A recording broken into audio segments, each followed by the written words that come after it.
Em tempos de paz e estabilidade social, os mortos são homenageados, são enterrados próximos às famílias e aos amigos. Meu pai faleceu em 1989 de malária. Ele tinha 33 anos. Eu tinha 10. Nos anos seguintes eu olhava o mapa do Brasil tentando entender que lugar era aquele que dizia, na certidão de óbito, Ariquemes, Rondônia. Com o tempo descobri que ele ficou enterrado sozinho a quase 3.000 quilômetros de casa. E eu tentava entender por que minha família o havia abandonado lá.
Mas eu, na verdade, eu era muito descabeçado, né? Eu desde de pequeno, eu quis conhecer o mundo, né?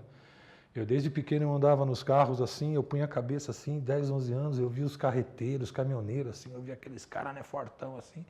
Aí eu falava, pô, um dia eu vou ser caminhoneiro. Eu quero conhecer meu Brasil todinho. O meu? Norberto Rebeschini, 67 anos. 67 anos. Caminhoneiro? É. Quanto tempo de estrada? Uns 30 anos de estrada. Uns 30? É. Eu tive 10 anos na carreta, né? Fui carreteiro 10 anos, viajava para Porto Velho embarcava na balsa para Manaus, ia pelo Belém, pegava Pororoca, cansei de passar pela Pororoca na balsa, é um perigo medonho de tombar balsa, tombar caminhão, até hoje. A maioria era Rondônia e Mato Grosso, Goiás, né? No norte ali. Aqui para Rondônia eu comecei a viajar em 64.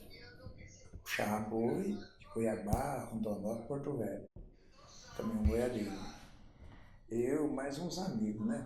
Mas era uma turminha de uns 5, 6. E quando você chegava em Cuiabá, de Cuiabá em Porto Velho são 1.500 quilômetros. Aí não tinha asfalto. Era a areia, né? Atolava na areia. Era difícil ali. Né? Tem pessoas que não sabem o que é um atoleiro. Um atoleiro, um ônibus, ele atola até no eixo, ele some metade no atoleiro. Só saía de lá com o trator, tinha que pagar o trator. E para a gente pagar o trator, você tinha que ir nos carros de trás, que estava atrás de onde você atolou o caminhão, e falar assim, me dá 30, me dá 20, me dá 50, porque senão tu também não vai passar. Se não tirar meu caminhão, tu não me ajudar no dinheiro, tu também não passa. Então as pessoas tinham que ajudar, porque senão estava lá também, a gente falava estaleirado, né? Tipo um navio, estaleirou, né? Tá no estaleiro. Quando você chegava no atoleiro, você tinha que ter tua cozinha e cozinhava. Fazer lá um arrozinho com carne, com jabá e se virava. Essa era a vida do caminhoneiro. E o risco de pegar malária. Tinha caminhoneiro muito despreparado, que não carregava nem água. Você, às vezes ficava aí uma semana no atoleiro. Tinha que pagar para aquele pessoal assim ali, daquelas casinhas, fazer uma comida pra gente, porque a gente às vezes com dinheiro no bolso e passava fome. Esperando melhorar para você conseguir passar, porque eu tinha um caminhãozinho velho, então não podia forçar ele não, porque ele quebrava. E nós andávamos lá em cima em buraco, né? Para fazer 100 km, às vezes a gente demorava 4 horas, 5 horas para fazer 100 km, buraco. A carreta balançando para lá, balançando para cá, 4,5 metros de altura. Perigoso tombar, então você tinha que passar em marcha primeira, segunda marcha, na carreta quinta, sexta marcha. Né? Então era muito complicado, muito sofrido, né? O rolamento não aguentava, o que saía fora de tanta trepidação, né? Era um em cima da outra, assim.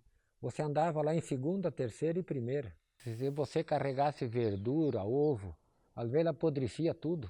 Tinha que jogar fora ou levava podre lá pro cara, né? Não tinha ponte de concreto. Era 2 pau, 2 vigas assim. Fazia. O caminhão passava por cima. Não, era perigoso. E se tinha ponte grande, tinha as planchas, mas às vezes as planchas soltavam, né? Tu tinha que arrumar as planchas. Mas a gente está acostumado no trecho, né? Nós mesmo fazíamos espinguela, cortava os paus de machado, que não tinha nem motosserra nessa época. A gente cortava de machado, amarrava no caminhão, arrastava, que era no meio da mata, né? Madeira era fartura, né? As pontes eram de toco de madeira, você punha o começo do cavalo, da carreta, na beirada da ponte, você via a ponte lá na frente, 20, 30 metros, assim, o pau lá ficar rebolando lá na frente. Muitos caminhões caíam ali, o que caía não tinha guincho, não tinha nada, perdi o caminhão. Tanto é que eu viajava de São Paulo para Manaus, vamos por num preço de hoje, por 10 mil reais, uma base, numa carreta, e quando eu chegava em Manaus, eles me ofereciam, que são 4 mil quilômetros de viagem, São Paulo-Manaus, 3 mil de rio, 3 mil de estrada e 1.000 de rio. E aí eles lá, por 800 quilômetros, que era de Manaus a Boa Vista, que passa na reserva indígena em Yanomami, tanto para ir como para voltar, eles me pagavam tipo 15 mil, 5 mil a mais por 800 quilômetros. Ah, eu viajei por Belém primeiro, no Goiás. Eu estive em Belém puxando pedra lá pro DR, daí levava a carga para o Rio de Janeiro, carregado de volta aí. Foi quando eu vim para Rondônia. Né? E você gastava assim, tipo, 50 km por dia, você gastava às vezes 8, 10 dias de viagem para fazer 800 km. Sendo que hoje está asfaltado, você sai 5 da manhã, quando for 9 da noite, 10 horas da noite, você está dentro de Boa Vista. Você tinha que ir a 20 por hora, com medo de estourar um pneu e tal, era muito perigosa a viagem, porque se você escorregasse e saísse da trilha das rodas do caminhão, você tombava e ia lá para baixo e adeus caminhão. Se você não tivesse morrido, você ia subir e ir para um hospital, se machucasse, se quebrasse, mas o caminhão adeus, porque não tinha estrutura para ir com guincho e puxar uma carreta de lá de baixo para cima. Vi muitos caminhões largados lá, do pessoal arrancar pneu, arrancar tudo que podia e abandonar o caminhão, perder o caminhão. Como vi caminhões na balsa também, cair na balsa dentro do rio Amazonas e desaparecer como se fosse um barquinho de 5 metros de comprimento. Porque às vezes na noite elas pegavam banco de areia, o rio é enorme, enorme, de um lado você não via o outro, mas ali no meio tinha um banco de areia, a balsa batia no banco de areia, os caminhões mesmo travado, muito pesado, vai 20, 25 caminhões em cima de uma balsa, entre carreta e caminhão pequeno, os caminhões de trás empurravam os da frente, os 3, 4, 5 caminhões da frente, caía dentro do rio. Quando dava acidente, eu vi gente morta, mas depois se tinha gente eu nem parava mais, né, cara? Na verdade eu não gostava de olhar. Daí você sai com aquela coisa na cabeça, né, né? Com aquela impressão ruim, eu não parava. Se tivesse bastante gente lá, eu não... Mas vi bastante acidente. Ali roubavam muito caminhão, né? Ali matavam os caras, roubavam bastante caminhão ali naquela região. Mas agora a gente não vê falar mais. O caminhão está na Bolívia. 20 quilômetros, meia hora você estava na Bolívia, sem fronteira aberta, fronteira de terra. Passava, tu já estava na Bolívia por fronteira de terra. Cáceres, pior lugar. Cáceres é um lugar muito perigoso, muito perigoso. Muita morte e muito contrabando, muito tráfico, né? E os caras aguentavam o caminhão, atravessavam pro lado de lá, vendia do lado de lá. E quem disse que ia pegar o caminhão? Quem que vai pegar o caminhão do lado de lá? Ninguém consegue pegar. E a gente viajava só em comboio ali. Não adianta, né? Nunca andei armado.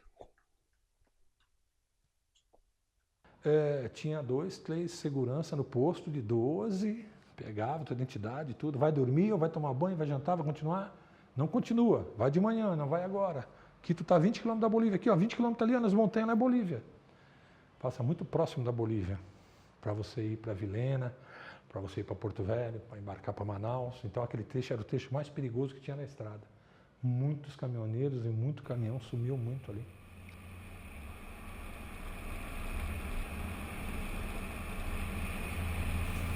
Dá saudade de viajar, né, cara? Mas agora, já com essa idade aí, já... Mas dá vontade, às vezes, de pegar e sair, né? Mas eu... Esses tempos eu queria comprar outro caminhão para andar, mas agora... Com a idade... E agora é só caminhão grande, né, cara? Não compensa. Muita saudade. Muita saudade. Se o caminhão estivesse dando dinheiro hoje, eu falo para você que eu venderia as coisas que eu tinha aí e compraria uma carreta usada. Não tenho condições de comprar uma nova hoje, mas compraria uma usada com 5, 6, 8 anos de uso. E uma carreta com 8, 10 anos de uso ainda é uma carreta nova.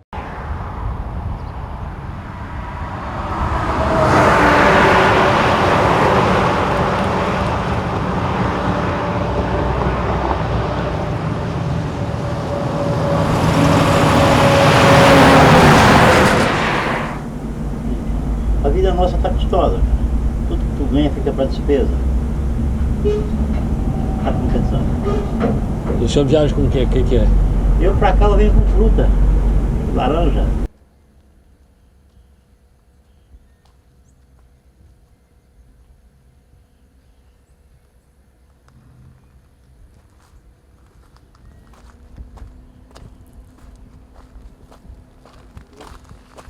O problema é nossas despesas. 70% fica no óleo diesel. 65%, de 60% a 70% fica no óleo diesel. Vai pros tanques, vira fumaça. Aí e salário do motorista. E pneu, troca de óleo, freio. E onde é que fica o lucro? Tem um ditado que diz que o caminhão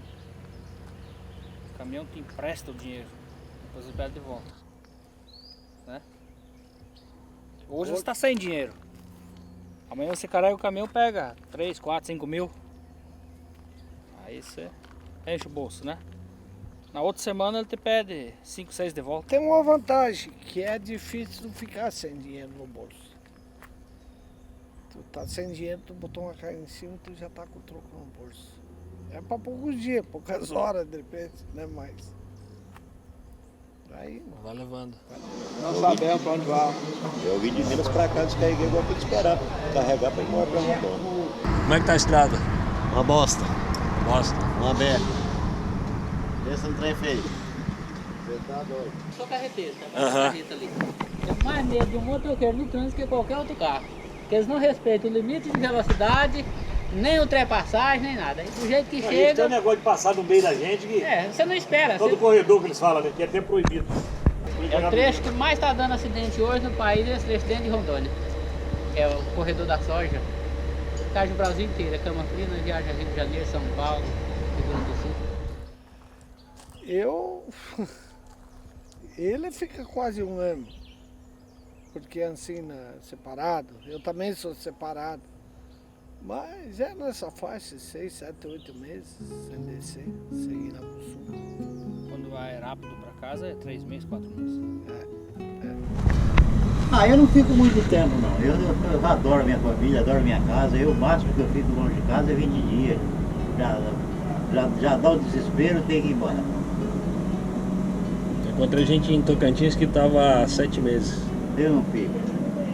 Não. Nossa, eu viajo para longe porque preciso. Se eu pudesse, eu ficava só em casa, ou por perto de casa. Trabalhava o dia, à noite estava em casa. Bacana. Como é que o senhor chama? Geraldo. Geraldo? Isso. Senhor Geraldo, boas viagens pro senhor aí. Ok, meu rei. Abraço. Tudo de bom.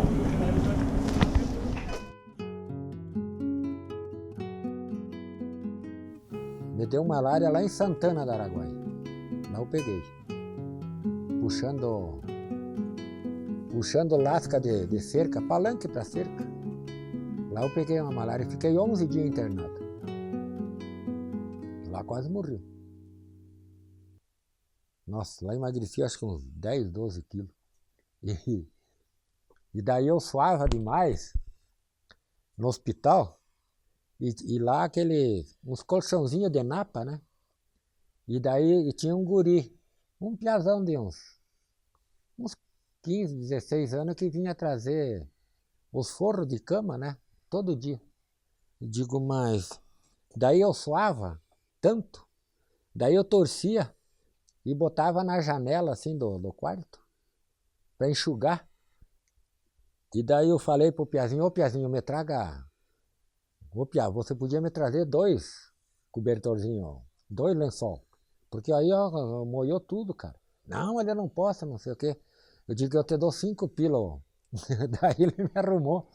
Daí eu pagava o Pia e ele me trazia 2, sabe? Pra mim. E daí eu escondia um embaixo do colchão, né?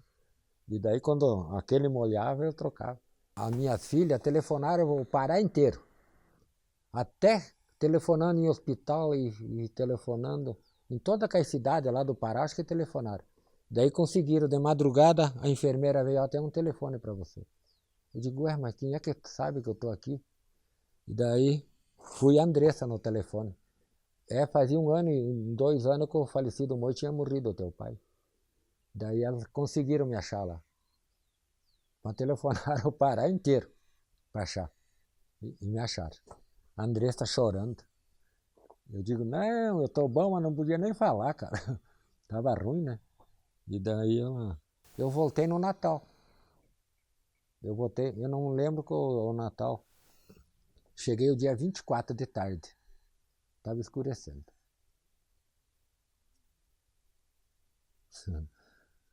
Magro. Tá louco. Hã? Coitado. Não sei. E eu não sei quem é que... Até hoje eu não sei quem é que falou para elas que eu estava internado, que eu estava doente. Malária. Pensa numa malária. Parece que dava dinheiro que, né? Quando teu pai chegou aí, ainda pegou muita época de malária, né? Ele chegou nos anos 70, né? 77. 77. Ari Kempis nasceu em 76, né? Você já fez reportagem, né? 76 começou a cidade. Nasceu, uma explosão. Estou em Rondônia há 27 anos. Eu vim exatamente para estudar a malária e 20 anos aqui em Montenegro, no município. Veio de onde? São Paulo, capital. São Paulo, capital. Sim. Paulistano. Paulistano, como professor da Universidade de São Paulo. Eu ingressei na docência e uma das minhas atividades como docente era estudar a malária, uma vez que Rondônia concentrava mais de 50% dos casos, isso em 1990, mais de 50% dos casos de malária do Brasil. O Brasil chegou a ter nessa época 650 mil casos de malária e a gente aqui notificou 350 mil nessa ocasião. Eles me mandaram para cá para estudar melhor essa endemia e compreender melhor os mecanismos de defesa do organismo, pensando, imaginando distantemente em alguma vacina, algum método de prevenção. Tinha esse tal aqui que era regional, né? E como tinha muita malária, aí foi construído só para malária. Chama assim, Hospital da Malária, chamado Hospital da Malária. Só malária já ia direto para... Já peguei muito paciente grave, entendeu? Muito grave, gravíssimo, entendeu? Já cometimento de fígado, entendeu? Baço, entendeu? Hemorragia, tá? Muito decaído, né? Desfalecido já, entendeu? O paciente fica muito ruim. Peguei malária, né? Meu amigo pegou malária, né? Fomos parar no hospital de malariado lá, que o hospital, na verdade, lá só tem malariado, né? As doencinhas lá é coisa rara. A doença grave lá no garimpo é malária. E a malária você fica com... Parece que você está com 40 graus de calor e você começa a tremer os dentes, você começa a ter que pôr uma borracha ou uma camisa no meio para você não estourar os dentes, de tanta febre que dá, e você está no calor de 30 graus e você começa a ficar muito louco e alucinações e você acha que vai morrer. E outra coisa assim que eu lembro muito, que eu comento até com os meus filhos hoje, é que eu dividi um pedacinho de asa de frango que eles davam sopa só para quem estava em estado terminal. Quem não estava em estado terminal, ou as famílias levavam comida, que não existe família, porque eu estava a 3.000 quilômetros de distância daqui, e então você não tem nada. Então eu e esse meu amigo, nós muito ruim na cama deitado, mal, você acha que você vai até morrer, né? E muito longe de casa. Nós dividimos uma asinha de frango do cara lá que morreu do nosso lado. Ele já tinha tomado umas 2 colheres, ele estava morrendo. A enfermeira veio e falou, ele morreu. Aí eles pegam, fecham o lençol, dão um nó no lençol, naquela época, e tiravam para fora. Essa pessoa é enterrada no cemitério como indigente. Muitas pessoas perderam filho, perderam parente lá no garimpo sem saber o que aconteceu, se morreu, se sumiu, o que aconteceu, porque ninguém avisava ninguém, era mundo de ninguém, era um mundo que ninguém queria saber de nada, a não ser ganhar ouro. Outro problema, entendeu? Que já era problema. Mas o garimpo Bom Futuro ainda, entendeu? Que ali que é o bicho mesmo, aquela que chama de gente, entendeu? Condições precárias, morando em casebre, mas nem para pique, né? Morando em lona, em barra de lona. Quer dizer, é propício para o mosquito, entendeu? Aí o pau torava, aí não tem como, aí vinha gente. E pior que é o seguinte, eles vinham para cá, para Ariquemes, com malária, tratavam, maltratados, porque eles vinham, consultavam, a gente passava o medicamento para eles tomavam a primeira dose. E ó, de novo, botar de novo pro garimpo. Entendeu? Mesmo com malária, me quer? Não, doutor, quero ir embora, quero ir pro garimpo, entendeu? Não passa aqui não. Me quer? Não ficava aqui. Mesmo doente, entendeu? Ixi, é ruim isso aqui internar assim, 3 dias internado, me quer? Para tratar direitinho, me quer? 4 dias, 5 dias internado, hidratar bem, papapá. Ele não ficava. Era 2 dias, eles pediam para ir, eles mesmos pediam. Tira o choro que eu tô querendo vazar.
O que muitas vezes ocorre é que as pessoas, por condições operacionais, questão em garimpo, em deflorestamento, em áreas distantes, demoram para fazer o diagnóstico e o tratamento.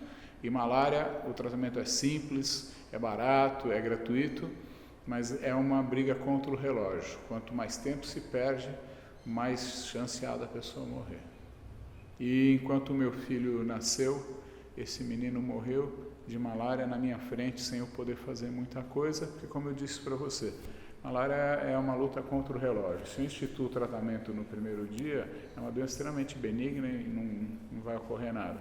Agora, se eu demorar muito tempo, ele vai danificando órgãos nobres, como o cérebro, o pulmão e o rim, e já não é mais o parasito em si que está causando isso, mas é um distúrbio metabólico, e fica muito difícil, eu só com remédio eu corrigir isso. Eu vou precisar de uma UTI, hemodiálise, coisas que na época, e hoje ainda a gente tem muito precariamente aqui em Rondônia. Fins da década de 80 e começo de 90, fomentado pelo desmatamento, pela exploração de casterita, principalmente no garimpo Bom Futuro, e pela exploração de ouro, de aluvião, nos rios Mamoré e Rio Madeira. Aí foi o boom da malária. Depois de meados de 90 para cá, paulatinamente ela foi decrescendo. Mas ela diminuiu 10 vezes. Ela caiu de 300 mil para 30 mil, né, falando em termos absolutos, nos últimos 10 anos, o que é muito significativo. Mas ela não está erradicada, mas hoje você tem 6 espécimes diferentes, alguns no continente australiano, que são de macacos que infectam homens, então aumentou um pouquinho. Mas desses 6, o mais perigoso é o falciparum. A letalidade, que é o número de pessoas que morrem com malária, no estado de Rondônia é inferior a 1%. Ou seja, das pessoas que têm malária, menos de 1% morrem de malária. Algo em torno de 0,5%. A letalidade é baixa, porque não existe mais tanto falciparum. 80% é uma outra malária, que é a malária vivax, que é uma malária mais benigna, com uma evolução mais suave. Uma época que eu trabalhei com toda a população indígena do estado, que na época eram 8 mil pessoas, num programa com a Organização das Nações Unidas, a malária tinha sido introduzida nas aldeias. Então era para os índios uma doença pouco conhecida. Isso, quando a gente não conhece uma doença, nosso organismo não conhece, as nossas defesas do organismo não estão preparadas para enfrentar o patógeno, né, o que causa a doença, né? E você teve uma letalidade muito alta em algumas aldeias em função da introdução da malária, sim. Hoje a patologia aqui é tudo. Os índios morrem mais hoje de tuberculose, que também é uma doença nova para eles, e eles acabam sendo mais suscetíveis, e a evolução numa pessoa que não tem contato prévio, ela é mais agressiva. A minha opinião, como cidadão e como estudioso desses processos aí, sociais que interferem na doença, a implantação dos projetos de colonização do INCRA aqui, eles foram, na verdade, uma válvula de escape para uma pressão que você tinha pela questão agrária na região sudeste e sul do país. Hoje, se eu pego a primeira geração de montenegrinos aqui, 97% eles são de Minas Gerais, do Espírito Santo e do Paraná. Então, na minha interpretação, eles pegaram essas pessoas e jogaram dentro do mato, da selva, para diminuir a pressão sobre o governo militar na época e apaziguar um pouquinho os ânimos, e deixou esse pessoal aqui literalmente à míngua. Por isso o orgulho de ser rondoniense, porque acho que esse pessoal conseguiu sobreviver a todas essas intempéries. Eles jogaram você aqui em Montenegro, que hoje tem uma estrutura razoável de estrada, de comunicação, mas jogaram naquela época que você não tinha estrada, não tinha serviço de saúde e tinha todas as doenças, tinha violência no campo e o pior, você não tinha educação e não tinha como escoar a sua produção agrícola. A ideia era essa, quer dizer, se você não tem estrada para escoar a produção agrícola, o que é isso, afinal de contas? Então era uma arapuca, na verdade, para tirar a pressão da região sul-sudeste em relação à reforma agrária. Lorival Froilitz Hertz, colono do Pique, Padre Adolfo Hall, do Jaru, 86 hectares, para receber das mãos do nosso presidente. O apetite por terras era tão grande que o governo estimulava deliberadamente a migração para reduzir conflitos sociais no resto do Brasil.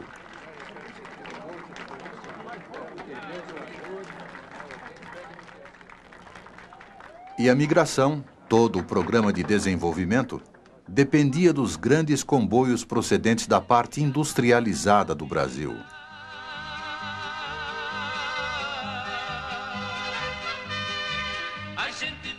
Naquela estação chuvosa, milhares de caminhões ficaram retidos com produtos apodrecendo na lama.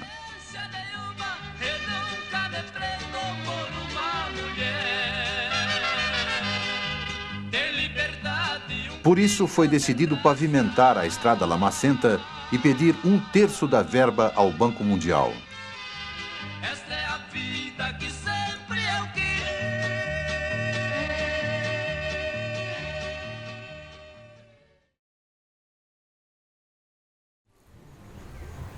Anos de Rondônia são 48 anos de Rondônia. 48 anos que eu vim, são 36 anos de Rondônia. Veio da onde? Vim do Paraná. Nossa, foi chocante demais. Eu só chorava quando eu cheguei aqui. Chorava. Falava pra minha mãe, não, eu quero ir embora, na rodoviária mesmo. Se eu pudesse, eu voltava para trás. Nós saímos lá do Paraná, de São Miguel do Iguaçu, no ano de 1976, fevereiro. Chegamos aqui em Ariquemes, levou 13 dias no Pau de Arara. Lembro bem que nós, quando chegamos aqui na Vila Velha, estava começando a Ariquemes, a nova Ariquemes que falava, era carnaval, nós até pulamos do Pau de Arara e já entramos na... Já começamos a gostar, mas só foi aquele dia só. Depois, cheio, como conhecer a região, foi brabo. Eu comecei a vir para Rondônia em 1976, final de 76. Em 1979, aí eu vim de vez, vim de mudança. Em 71, eu estava aproximadamente aí com 16 anos de idade, né? E meu pai muito pobre, não tinha recurso, a gente veio praticamente de carona, de Pau de Arara, né? De Assis Chateaubriand, aí viemos para Rondônia. Nessa vinda para cá, nós levamos 22 dias de Pau de Arara, tá? Esse foi o percurso de 22 dias, porque estava seco na época. Mas a dificuldade nossa muito aqui foi, na verdade, não era nem chegar as coisas, foi a malária que pegou logo um mês que estava aqui, já pegou malária, eu já peguei uma malária. E essa malária parece que ela repetia, cada mês ela repetia, porque a gente estava sempre com malária. A meta era vir para Rondônia, mas em meio de viagem, nós estávamos em um caminhão 11-13 e 3 famílias dentro. E aí meu pai resolveu que o Acre, segundo a história, puxava dinheiro com rodo, né? Então cresceu a vontade de ir para o Acre. E aí nós fomos em 73 para o Acre.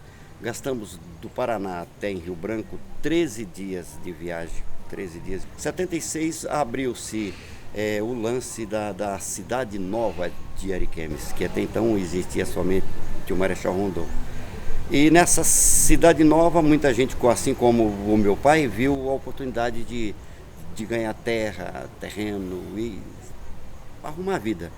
E então, imbuído nisso, ele veio para cá e arrumou um lote de 42 alqueires, chamava-se Projeto Marechal Dutra, na época, né? Essa política do INCRA me parece uma política inteligente, acertada e tende a atender a uma quantidade cada vez maior de imigrantes. E esse ano nós estamos esperando cerca de 80 mil a 90 mil novos migrantes. Nós tivemos 71 mil ano passado. Com a BR-364 em obras, eu acredito que o processo de colonização será acelerado com um aumento cada vez maior de imigração.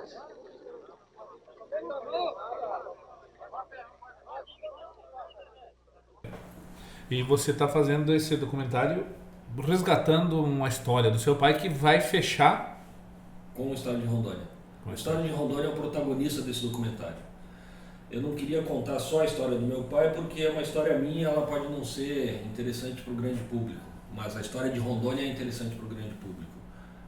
Enquanto Rondônia estava aqui na década de 80 batalhando para existir, o resto do Brasil era desenvolvido. Andava-se de avião, tinha esse telefone. As pessoas hoje elas não elas não sabem muito do que aconteceu aqui. De quantas pessoas ficaram aqui, de quantas pessoas faleceram na malária, no acidente. Que veio para trazer a família depois e não teve essa felicidade, né? Então eu tenho esse caso onde a minha família perdeu o pai, ficou para trás aqui na história, mas deve ter outras famílias pelo país. Ah, com certeza. Deve ter mães que o filho não voltou, que eles às vezes não têm a sorte de saber onde está. Eu hoje aqui, 27 anos depois, eu tive a motivação de... Na verdade faz tempo, faz anos que eu penso nisso, mas agora que eu consegui espiritualizar tudo isso e falar, eu vou procurar, eu vou atrás, eu vou para Ariquemes, porque vir para Ariquemes é uma missão, cara, ainda é uma missão. Então a minha missão aqui, em relação à minha família e ao meu pai, eu vou limpar, vou deixar uma identificação, uma cruz, alguma coisa para que a gente saiba quem está lá.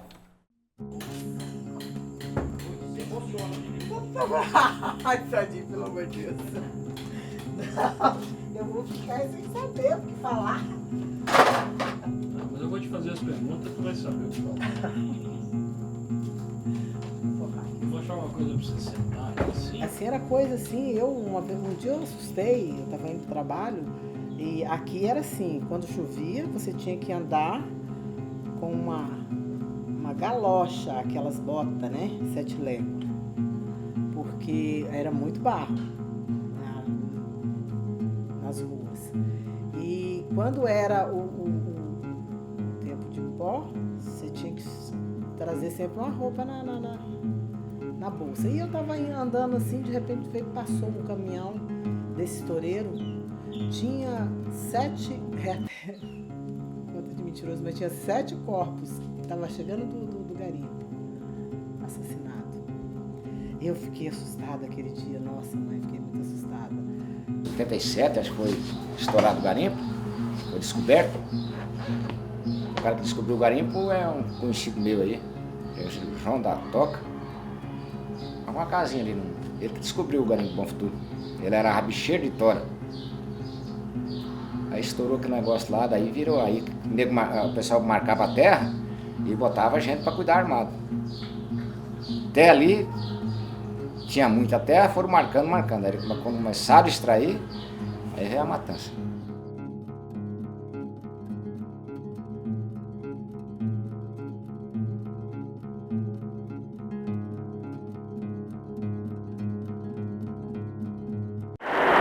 O garimpeiro é outro desses soldados sem farda, escravo de um rígido regulamento e de uma espécie de maldição que penetrou em sua pele. Dia após dia, anos após anos, por toda uma existência, o garimpeiro peneira quilômetros e mais quilômetros de rios e igarapés, montes de areia, na busca espasmódica de uma pedra preciosa que deveria resolver todos os problemas de sua vida. Muitos veio atrás de um recurso e foi assassinado covardemente no garimpo Bom Futuro, porque era a lei do mais forte. Um pedacinho de 2 metros morria gente por causa desse pedaço de terra. Eu vi chegar a F4000 com 8, 10 pessoas mortas, assassinadas. Esse aqui ninguém me contou, porque eu cheguei com 18 anos em Ariquemes, cheguei em 85. Então isso aqui eu vi, ninguém me contou chegar carros com 8, 10 pessoas mortas, assassinadas no dia. No dia. No Bom Não era Futuro. mês, dia. Infelizmente passamos por isso. Lá dentro tinha um tal do melechete. Então a pessoa pegava, matava o outro na calada da noite E jogava, jogava no melechete. Melechete nada mais era do que Uma lama. sem fundo. Então ali tinha 10 metros, 15 metros, jogou ali dentro nunca mais. E quantos tem até hoje? Na nossa época aqui, em 1970, 71, 72, até os anos 80, nós assistimos muitas coisas. Muitas tragédias, muitas mortes, né, com motosserra. Logo quando surgiu, fazer até uma propaganda aqui, quando surgiu a Alpina, era fabricado no Rio Grande do Sul, se não me falha da memória, Rio Grande do Sul era fabricado, ou era Santa Catarina, mas era um desses 2 estados que fabricava a Alpina. E ele era máquina mortífera.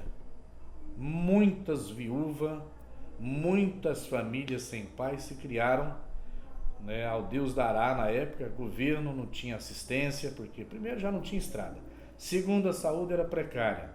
Aqui era muito perto, muito... Eu presenciei um cara matando o outro, assim, perto de mim, assim. Eu trabalhava nessa loja, né, o nome dela era Capricho, e eu estava assim na frente da loja, e de repente chegou um outro cara e esfaqueou o outro bem no pescoço, bem na minha frente. Nossa, aquilo para mim... E ainda eu fui chamada para depor e não sei o quê, e eu fui no júri também, foi um negócio assim muito ruim. O garimpo já veio mais o nortista, né? Já tinha área de garimpo, coisa, mas o que se aqui não tinha sulista garimpeiro, só tinha nortista, né? Maranhense, que é ligado, é apaixonado por garimpo, é um maranhense. Então era muito maranhense que tinha nos garimpos e mais do norte. A violência era grande porque era uma terra sem lei, né? Aqui todo mundo andava armado e chegava, uns morriam porque invadiu a terra do outro, o lote do outro, resolvia-se isso em bar, o camarada vinha, entrava para tomar uma simples pinga, recebia um tiro, entendeu? Você não vai mais, né, invadir as coisas alheias. Outros por conflito mesmo agrário, que uma família brigava por causa de um palmo de terra. Em 79 eu entrei na polícia, procurando um emprego, entrei na Polícia Civil aqui, que foi criada aqui. Quer dizer, eu fui, eu acho que contratado, eu acho que foi o 5º acabou contratado aqui. Sempre tinha uns homicídios lá, mas os homicídios que tinha era ligado mais à desavença pessoal. Cachaça, mulher, né? Essa era os homicídios que tinha. Não tinha latrocínio na ocasião, não tinha nada disso. Caboclo valente. O problema da polícia era os caboclos valentes e esses homicídios, né? Por exemplo, do Cacau, aqueles derrubadores de mato, esse ficava 4, 5 meses no homicídio. Quando saía as parcelas dos agricultores, pelo Banco Basa, aí os parceleiros pagavam, os peões vinham para a cidade e vinham abonados. Aí, quando era pagamento, saía a parcela, 2, 3 dias depois, a cidade virava um conflito de briga. Mas era só, tipo assim, arruaceiro, né? Detia os caboclos, no outro dia andava embora. Não tinha, na época, na ocasião, não tinha nem como pesquisar se o cara tinha passagem lá pro sul, pro norte, outra coisa. Não.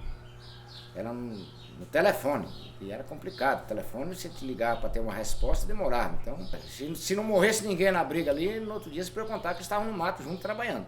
Lembro que em 83 e 84, eu e um finado colega meu, nós tínhamos um Fusca da secretaria, que era só para nós dois cuidar de Campo Novo. Toda semana nós ia buscar morto. E eu, quando não conseguia trazer, não achava parceiro, garimpeiro lá para ajudar a conduzir até o carro, nós enterrava lá no local mesmo.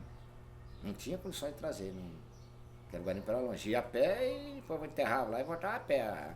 Procurava qualificar o cara o máximo possível, porque o resto era pedido, a maioria do pedido era Maranhão, Pará, Ceará, o nome do cara, não achava documento, ficava por lá. O tal de nó cego, eu conheci ele por Nego Neuci, o nome dele é Neuci, mas nós chamávamos ele de nó cego, e ele morreu. Ele tinha uma bilina, essas bilina 1, né, e ele, a batida entrou a sanefa, sabe, o quebra-vento aqui, degolou ele assim, sabe. Não tinha caixão lá no... E daí eu fui de avião lá. E daí tava eu e o Zé Piloto só. Fomos de avião lá para levar para Cuiabá ele. E daí ele já tava cheirando mal, sabe? E daí o Zé não quis levar ele. Que na batida machucou uma mulher, uma mãe de um médico, que era da Marcelândia.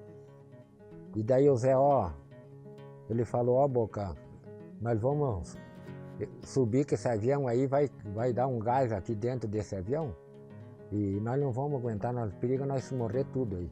Você vai ter que ficar com ele aí. Daí ele foi na Colíder, comprou o caixão de avião e trouxe o caixão, porque ele na vila lá que não tinha caixão. Daí ele comprou o caixão e botamos ele dentro, lá no hospital. Daí peguei uns caras para furar, para fazer a cova. E daí eu fiquei uma noite. Daí arrumei atrás de um hotel. E daí o cara tinha uma Kombi velha que tava lá, a carcaça da Kombi só. Daí eu botei o caixão lá dentro e velei o cara a noite inteira sozinho ali. E daí de manhã arrumei uma caminhonete do cara aqui, uma lojinha de móveis, o cara tinha uma picape para levar para o cemitério. Daí fui lá e enterrei o cara. E daí não tinha cruz, daí mandamos fazer a cruz na serraria lá do meu mano. E o teu pai que foi levar a cruz lá para esse nosso cego. Ele disse, você enterrou meio pouco, cara. Eu enfinquei assim, deu no caixão. Eu digo, um cascalhão, bicho, sabe? Tava eu e outro cara só, para enterrar ele. Ah, não aparecia ninguém, né? Muitos conseguiam chegar a um objetivo, outros se acidentavam. O socorro era 2, 4, 6 pessoas carregando numa rede e quilômetros e quilômetros. No transporte, hoje nós chamamos de empresário rural, né? Mas antigamente era no cacai. Tinha cidadão, eu conheci, essas costas minhas aqui, enfrentou na época. As costas ficaram descascadas de carregar gasolina. Eu transportava gasolina num cacaio para levar para as motosserras, para que eles pudessem derrubar. Até quando eu aprendi também a ser um operador de motosserra. E passei a derrubar também. Corri o risco de morrer, levei pancada. Nós gastávamos um dia da BR até dentro lá, o dia inteiro, com os cacaios nas costas, gasolina, óleo, roupa, comida e tal. E um dia derrubando na beira do rio Pardinho, o amigo meu derrubando lá assim a distância de aproximadamente uns 50 metros, ele lá e tal, ele ainda gritou, Paulão, você está querendo tomar vinho do breu, porque até então o breu, quando velho, cortava-se, tinha uma água muito gostosa dentro dele, né?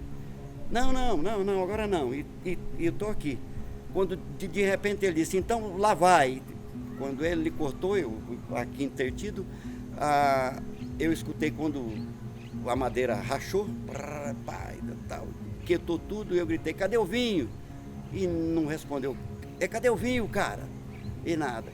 Aí quando eu larguei o motor funcionando fui até onde ele estava caído com o breu, lascou até o meio e caiu em cima dele assim, macetou ele. Aquilo foi um desespero, a máquina dele assim perto. Aí corri até o barraco, falei com o rapaz que abastecia, ele fazia o nosso rango, né? E abastecia a gente de óleo, de gasolina, chamado Meloso, né? E aí eu falei, olha, o Norberto morreu. Puxa vida, e aí, como é que a gente vinha? Porque gastava-se um dia andando a pé. Até a gente vir de lá, gastava para vir aqui pegar uma carona na BR ainda, e aí para levar a polícia lá dentro. E o socorro era um cambão. O que é o cambão? É um varote de madeira, uma rede pendurada, o doente dentro, ou seja, o acidentado, e ali vendo a pessoa morrer esvaída, e muitas vezes não tinha como chegar até o primeiro socorro, porque tinha um rio cheio, não tinha ponte. Chovia 6 meses e fazia sol 6 meses. É como diz os antigos, a gente derruba a árvore, mas ela tem um preço caro, né? E talvez fosse esse, né, o preço, não sei. Teve uma ocasião que tinha uma caça ao pistoleiro, que é um programa da Secretaria de Segurança Pública, até eu participei de várias diligências. E veio muito foragido. Mas a pistolagem mesmo tinha, mas não era tanto igual hoje, né? Hoje está em todo lugar, está no campo, está na cidade, né? Hoje o maior pistolagem que tem, quem comanda é o tráfico. Depois a cocaína virou, que a Bolívia no começo jogava fora, que era a sobra, a pasta, a borra da cocaína. Hoje o Brasil está consumindo ela. E essa que começou a matar. E esse que dá para perceber aí que o cara se perde, vende mulher, colchão, fogão. Se ele viciar nessa pedra aí, é só o homem lá em cima para dar jeito, o Estado não dá não. Que tiver a secretaria fundar uma delegacia lá dentro do garimpo. Até foi fundada a 3ª delegacia. Hoje ficou debaixo do Melechete lá, que eles fizeram lá na coisa. Depois o Melechete foi subindo, a delegacia ficou debaixo. 3º DP. Aí foi um delegado para lá, depois teve um outro delegado que foi para dar uma amansada no garimpo. Daí começou a ir em cima dos caboclos que vaziam a pistolagem, não os pistoleiros, ia em cima dos mandantes. E andou prendendo lá uma punhada de gente. Dessa diligência não participei, só soube porque eu estava aqui na cidade. Ele deu uma refrescada grande no garimpo, daí deu uma amansada. Mas tinha gente ali que matava a gente ali só para ver se o revólver dele estava bom. Eu sou de uma época que não tinha muita escola, não tinha muita igreja, entendeu? Não tinha muito soldado na rua, né? E todo mundo andava armado, a violência era pouca em relação. Hoje tem-se muita escola, muita igreja em cada esquina, uma. Soldado tem os montes, né, os polícia, muito mesmo. Ninguém anda armado e a violência hoje dobra-se, é muito grande. Então algum erro tem. Mas nesta época era pior, porque lá no meu tempo todo mundo andava de revólver na cintura.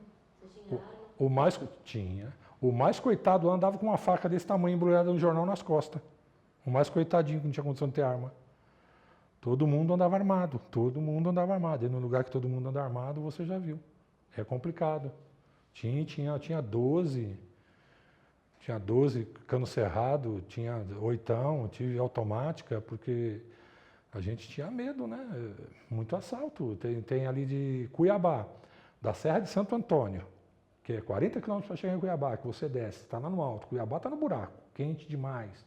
Da Serra de Santo Antônio até Cáceres, que você está a 20 quilômetros da Bolívia, ali os caras te davam tiro na tua cara e roubavam tua carga. Quando não, vinha quadrilha de 2, 3 carros, costa, senão vai morrer. 20 quilômetros estava com o teu caminhão na Bolívia, vendia teu caminhão, não tinha polícia, não tinha advogado, não tinha ninguém que podia ir no outro país pegar. Você só via no meu tempo lá nos postos, nas bombas, procurado, fulano de tal, caminhão tal, placa tal, 1 mês sumido, 2 meses sumido. Nossa, isso, eu muitas vezes eu chorei aqui querendo ir embora. Aí encontrei o meu marido, que a gente, né, deu uma química boa e tal, acabamos casando, com pouco tempo que eu estava aqui a gente já casou, e eu nunca mais voltei para Belo Horizonte, mas eu tenho uma intenção de voltar para passear, né, eu e ele. Então, isso tudo a gente venceu, tivemos a sorte de passar por essa barreira, mas muitos não tiveram como se livrar da malária e muitas vezes dos acidentes de derrubadas, né? Bom dia. Por gentileza, a senhora poderia me responder uma pergunta? Pois não, à vontade. Por que a senhora acredita no futuro desse território? Acredito no futuro desse território porque acho que ele tem muitas possibilidades de ser alguém na vida do Brasil. Existem algumas pessoas que trabalham em prol somente do território. São pessoas que têm certo gabarito, possuem tudo de bom para ajudar o território e contam também com esse apoio de muita gente que vive aqui. Nasceu, cresceu e talvez até fique sepultado em Rondônia. Eu cheguei aqui em 63. Quando eu cheguei aqui, só existia isso aqui. Tinha 5 casas aqui. Tinha a delegacia, que é ali. Tinha um senhor que morava ali, tinha outro que morava ali, outro que morava ali. E uma cunhada dele que morava aqui. E o rapaz era assim, morador totalmente que tinha aqui. Aí quando eu cheguei aqui, foi que surgiu lá em cima. E aí você não foi ali nessa rua, você desceu nessa rua ali, foi? Foi bem. Aí chegou o tempo de minério, aí eles fizeram umas casinhas aí, depois foi instruindo lá pra cima. Que aqui tem 35 anos. O senhor é a pessoa mais antiga aí? Olha, aqui tem 35 anos. Eu tô com 54, eu não sou o mais antigo daqui. E desses que tem aqui, chegaram, esse que quando eu cheguei estava aqui, já morreu tudo. Totalmente só tem eu. A gente criou os filhos, tem um filho casado já, né? Tenho 3 filhos, né? A gente tem orgulho daqui. Eu não tenho vontade de ir embora daqui de jeito nenhum mais. E faz uns passeios, viagens? Sim, a gente viaja, a gente vai pra praia, a gente... É o que? Eu cheguei do Rio de Janeiro tem umas 2 semanas que eu cheguei. Meu filho trabalha lá, né? Tá na guarda lá, na guarda não, na Força Nacional. E aí eu fui vê-lo e já aproveitei, já fiquei uns 20 dias lá. É assim, a gente vai... Vamos de avião? Vamos, a gente vai de avião. Aí já mês que vem eu já tô indo ver meu outro filho lá em Santa Cruz, tá fazendo medicina, tá terminando, graças a Deus.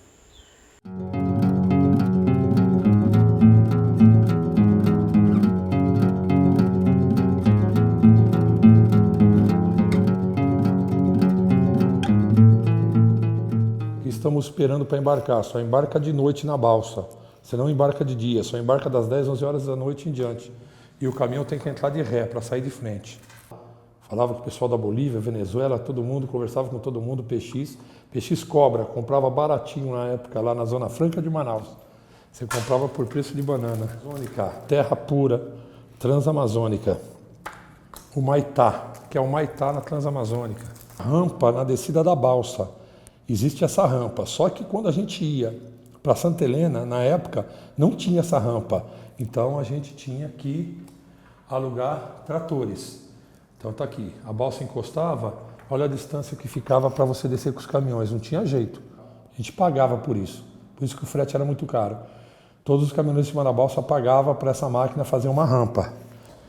Aqui chegando em Manaus é uma cidade imensa, enorme, cheia de prédio, linda cidade, na beira do rio, muito quente. Peixe, então, nem se fala. Aqui é os amigos da Perdigão, carga fria, que a gente punha cerveja nessas carretas para gelar junto com as carnes, para a gente tomar uma cerveja gelada no caminho. Aqui é a beirada da balsa para você ver, aqui você tem que fazer as necessidades, segurando nas cordas do caminhão. Muita gente aqui escorregou bêbado, caiu e chegou ou em Porto Velho ou em Manaus, só chegava o caminhão. O motorista morria no meio do caminho, porque cai no rio, você não sobrevive. Além de ser um rio largo, se você sair para a selva, é onça, tudo quanto que é tipo de bicho, é uma selva pura. Aqui é bermuda, descalço, sem camisa, 40 graus e lama. Nessa foto o chão está seco porque foi antes da chuva. Depois da chuva isso aqui vira uma lama de 1 palmo de altura. E tem atoleiro que o caminhão atola a roda toda, some a roda toda, fica a carroceria, parece que o caminhão está sem chassi. A cabine do caminhão era um hotel de luxo. Super luxuosa a cabine do caminhão, som, televisão. Na época não tinha ar-condicionado como tem hoje, na época era um ventiladorzinho, mas era o último modelo para você não passar frio, não passar calor. Mato, terra e céu, transamazônica, pura. Transamazônica. Aqui, ó, olha a máquina preparando o terreno para a gente descer. Nós estamos em Letícia, última cidade da Amazônia, divisa com a Colômbia. A rampa, olha aqui, ó. Aí o meu caminhão vai descer agora, ó. Estou descendo com o caminhão, ó. Rampa feita, madeira em cima para não atolar, para não abaixar, a terra não abaixar. Tinha uma madeira em cima da terra para a gente poder descer com segurança e não tombar o caminhão. Aqui, mais uma vez, chegando nas Guianas Francesas, o cara deu um rasante em cima do meu caminhão com um motorzinho, com um aviãozinho, olha. Deu um rasante por cima da carga. Eu esqueço disso. Aqui já é uma outra história. Aqui eu estou com uma carreta, já estou na carreta. Aqui eu estou em Jequié, Bahia, carregando para Sapé, Paraíba. Estou indo para Sapé, para Paraíba, já com uma Scania 142. 8 canecos batendo, não tinha para ninguém. Foi quando saiu essas Scania. E aí meus amigos preparando para tomar um banho, tiramos umas fotos, que a gente de tarde tomar um banho para jantar. Porto Velho, estamos carregando no cais de Porto Velho para Manaus. Os caminhões estão tudo de ré, você pode ver que eles entram tudo de ré, está pronto para ir embora, para a gente ir embora de noite. Preto e branco, com revólver na cintura, Rio de Janeiro. Rio de Janeiro sempre foi perigoso, muito perigoso. Então, o nome do posto aqui, ó, Mãe Maria, olha, 1982, está a data aqui, ó, a caneta, ó, está a data, 1982, posto Mãe Maria, Rio de Janeiro, Dutra, chegada do Rio, já andava armado. O marrom é o Rio Madeira e o preto é o Rio Negro. As águas não se misturam e não tem nada dividindo, é a natureza. As chalanas, né? As chalanas que transportam o povo, os ônibus da Amazônia. Vai de uma cidadezinha para outra cidadezinha, de uma vila para outra vila. Não vai de carro, tá? Vai só de barco. Boa Vista, chegada de Boa Vista. Quando chegava lá era missão cumprida. Os caminhões estavam escritos nos lameiros assim, missão cumprida, missão impossível. O meu irmão aqui morreu, eu perdi ele e meu sobrinho, meu afilhado, dentro de uma carreta. Morreram na carreta os dois. E eu fui lá para pegar as coisas e fazer o que tinha que fazer. E não acreditei que eu vi meu irmão morto, meu sobrinho morto, morreu os dois juntos, os dois morreram juntos. Olha esse caminhão, 142, 8 canecão batendo. No lameiro dela eu escrevi assim, Força Estranha, porque quando ela foi lançada, não tinha caminhão que tinha 8 canecos como ela. Na subida não tinha para ninguém, ficava todo mundo para trás, parecia um tanque de guerra. Eu escrevi atrás, Força Estranha. Obrigado, Senhor, por mais um dia. Ah, tá aqui, ó, meu irmão. Nós na praia de Boa Viagem, onde tem os tubarão. Aqui nós estamos em Boa Viagem, comendo casquinha de siri e cerveja. Meu irmão é esse daqui, da direita para você. Eu, o gaúcho e meu irmão. Nós tomamos cerveja, nós ficávamos 3, 4 dias na praia fazendo festa. Mulherada era 2, 3 mulheres para cada homem.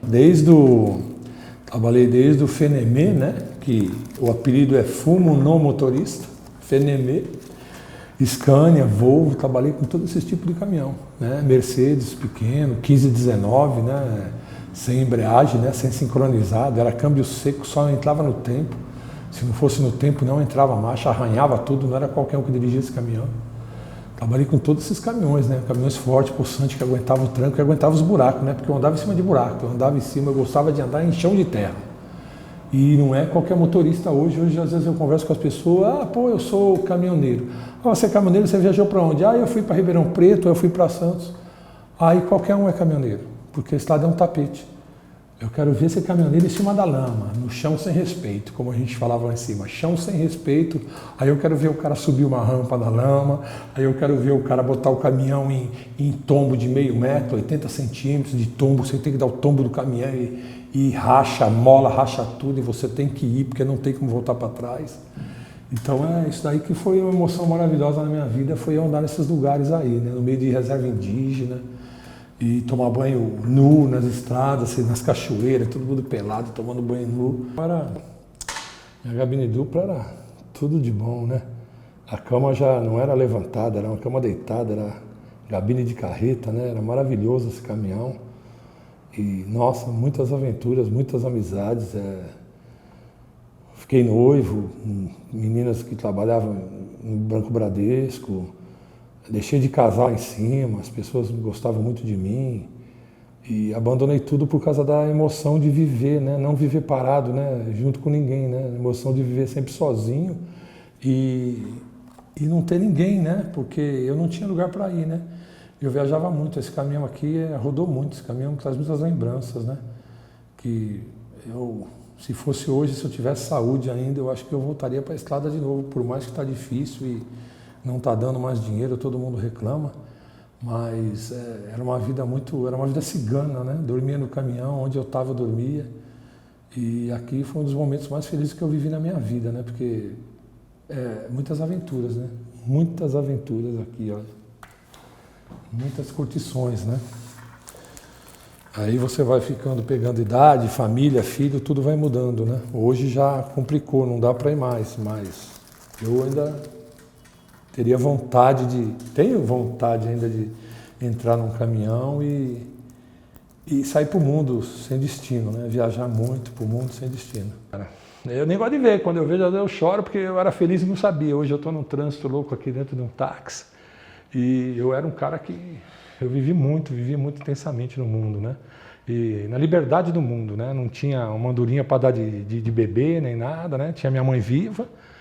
E, então eu saí para o mundo e eu não tinha volta, né? Eu não tinha volta. Eu fui parar nas Guianas Francesas, estive em Santa Helena, você está entendendo? Eu estive lá na Venezuela, Argentina, eu rodei tudo de caminhão. De novo.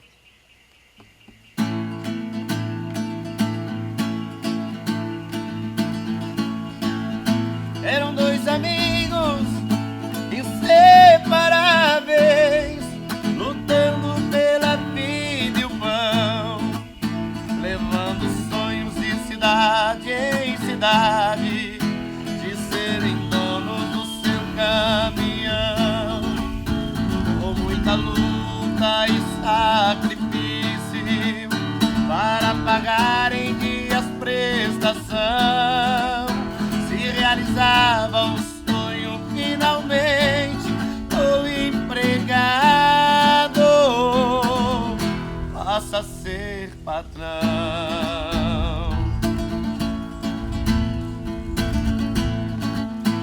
Suas viagens eram intermináveis, de cansaço, de poeira e chão. E um dos amigos, um recém-casado, ia ser pai do primeiro varão. Com alegria vinham pela estrada, não vendo a hora de chegar. E o caminhoneiro disse ao amigo: vou lhe dar meu filho para batizar. Mas o destino cruel e traiçoeiro marcou a hora e o lugar.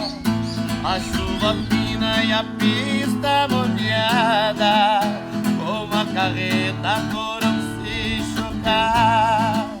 Mas como todos têm a sua sina, uma morte não levou. E agonizando nos braços do amigo diz: vai conhecer meu filho, porque eu não vou. Naquela curva à beira da estrada, uma cruz ao lado de um pinheiro marcou pra sempre aonde foi ceifada a vida e o sonho de um caminhoneiro. Com a morte do companheiro, a saudade vai chegar. Aqueles bons e velhos tempos nunca mais irão voltar. Mas o destino cruel e traiçoeiro marcou a hora e o lugar. A chuva fina e a pista molhada, com a carreta foram se chocar. Mas como todos têm a sua sina, a morte não levou. E agonizando nos braços do amigo diz: vai conhecer meu filho, porque eu não vou.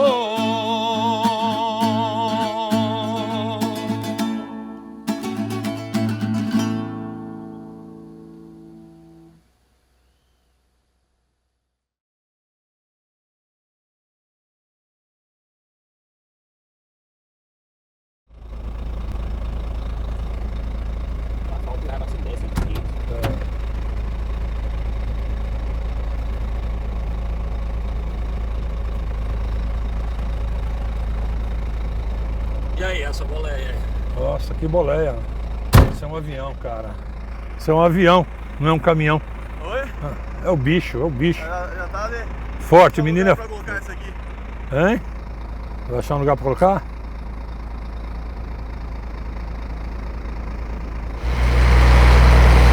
Primeira, segunda, terceira? Primeira, segunda, terceira? Só isso. E o botão é aquele ali. O botão não em cima. Não, é de baixo, de cima é redução. De cima é redução. Esse de baixo aqui. Essa de baixo aí. Então eu faço a primeira, a segunda, a terceira. Baixa ele, primeira, segunda, terceira. Esse daqui eu baixo pra sair. Aí depois eu vou levantar ele pra fazer a quarta. Fazer a quarta que é a primeira de novo, entendeu? Certo. Quarta é a primeira de novo. Você vai comigo hoje, você vai dar um toque aí. Tá bom? Vai mandar aí.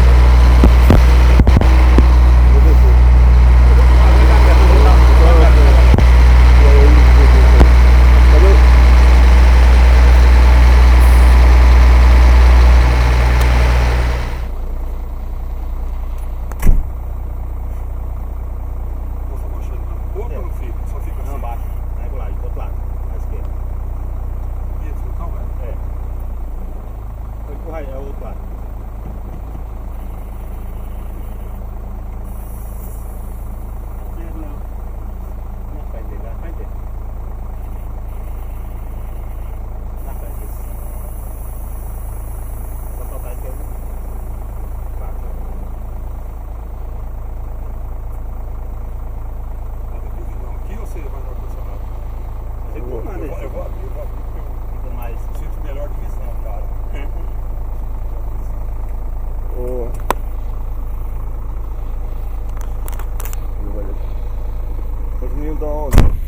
ali, vamos de moto.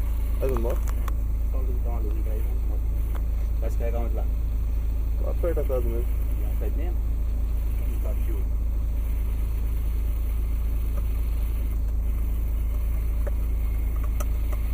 Quer cheio de barracão lá, que eu falo pra vocês e já vamos direto. É no barracão mesmo lá? É.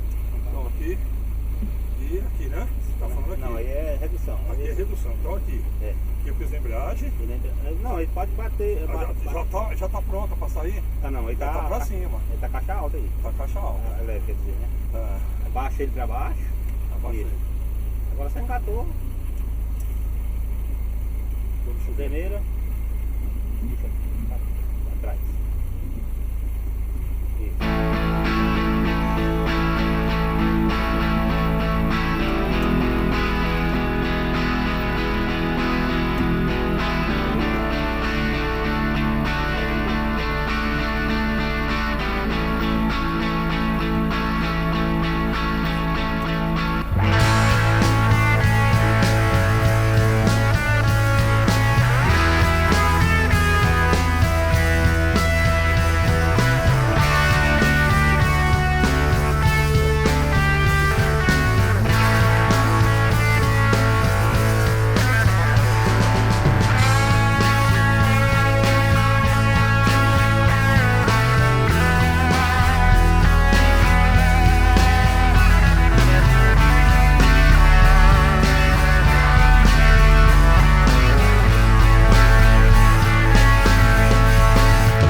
Embaixo da casa pra você.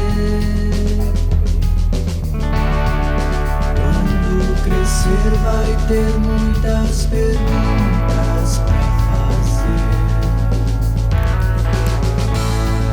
Dentro da caixa tem uma carta pra tu ler,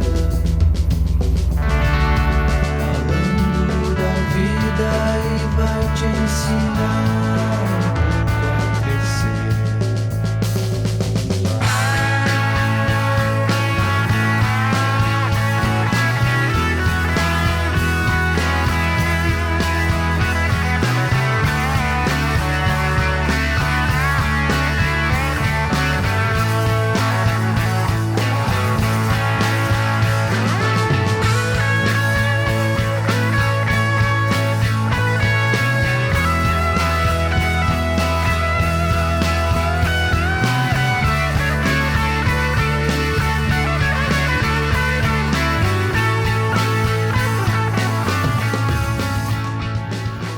Grande e barrigudo.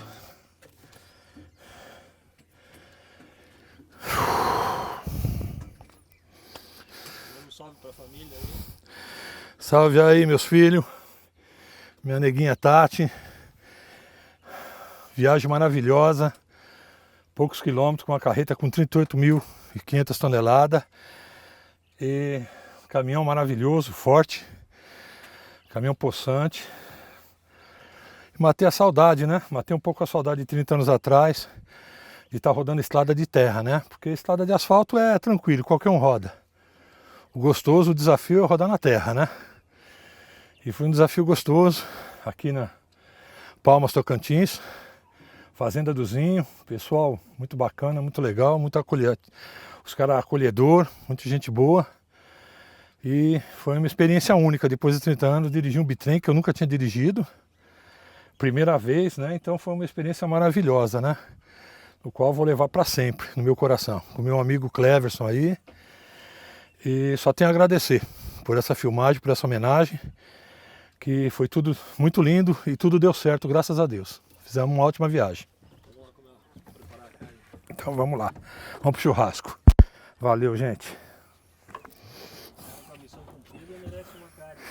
Vamos lá.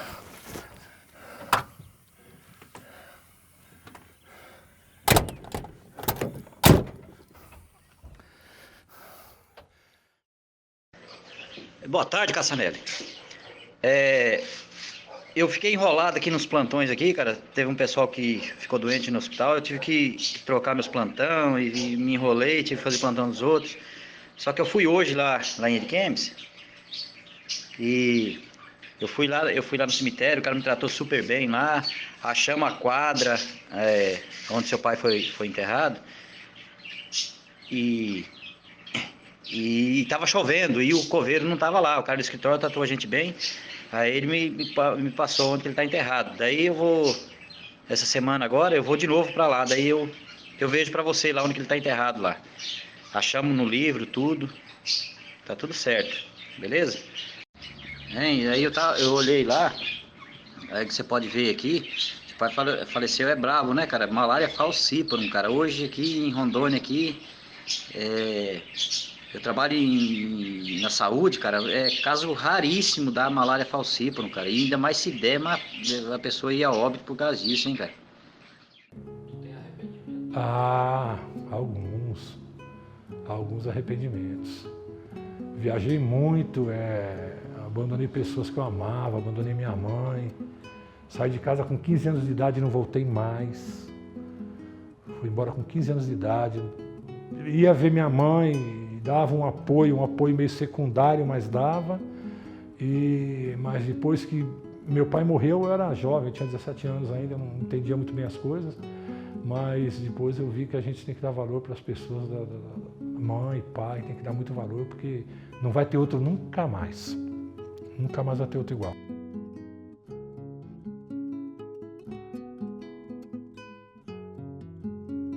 Tenho saudade muito do meu velho, mas minha mãe eu deixei um pouco no abandono, né? E a gente sempre erra, né? A gente vive errando, né? Você tem que errar para acertar, né? Eu tenho alguns arrependimentos, sim, magoei muitas pessoas que viviam do meu lado, mulheres que viviam do meu lado, magoei algumas pessoas, fiz algumas besteiras, né, na vida. Tenho sim, tenho alguns, não são muitos, mas tem uma meia dúzia de arrependimento, eu tenho, com certeza. Porque a pessoa que não tem arrependimento hoje é porque ela não viveu, né? Porque quem viveu intensamente, sempre alguma coisa deixou para trás. Com certeza algo ficou para trás que podia ser melhor, que podia ser mais bonito, que podia ter mais união e, de repente, só depois de 20, 30 anos você vai ver o tanto que você errou.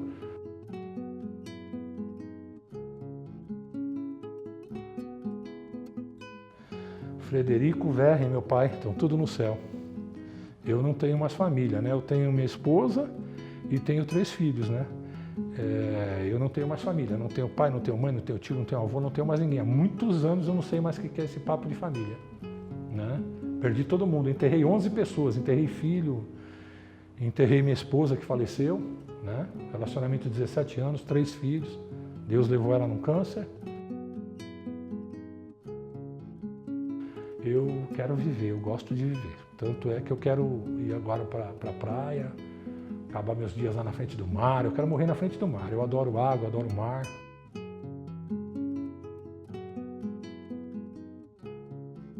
Tinha um irmão casado, carreteiro, bateu a carreta com o filho dirigindo junto, morreu os dois indo para o Rio de Janeiro na Dutra, morreu os dois na carreta. Meu pai também era caminhoneiro, só que morreu do coração. Eu vim de família de carreteiro, né? Morreu do coração, minha mãe também morreu já meio que de velhice, um pouco de doença. Perdi filho com 16 anos de idade, morto na bala. Deram tiro na cabeça dele do lado direito, arrancou o olho do lado esquerdo. Problema de namorada, em bailinho, essas coisas que você escuta no documentário policial. Eu já passei por isso. E sogro, sogra, tudo enterrei, ajudei, colaborei com o enterro. Então as pessoas às vezes falam, vou passar o Natal com a minha família. Aí eu falo, poxa, eu queria ter, não tenho mais, né? E tem pessoas que às vezes têm e não dá valor, né? E eu não tenho mais. Sinto muita falta disso, muita falta. Todo dia, toda hora, isso daí mexe muito comigo. Tem muitos anos que eu já não sei o que é mais assim a palavra família, né? Tenho a minha, né? Dou muito valor para a minha. Mas é meio manca, né? Por isso que eu vim aqui. Você acha que eu vim aqui para quê? Eu vim aqui porque eu entendo que tu perdeu teu pai, tu devia amar ele muito, né? Queria ser muito amigo dele até hoje, né? Mas as coisas às vezes não é como a gente quer, né?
bem que eu queria. Esqueci a letra.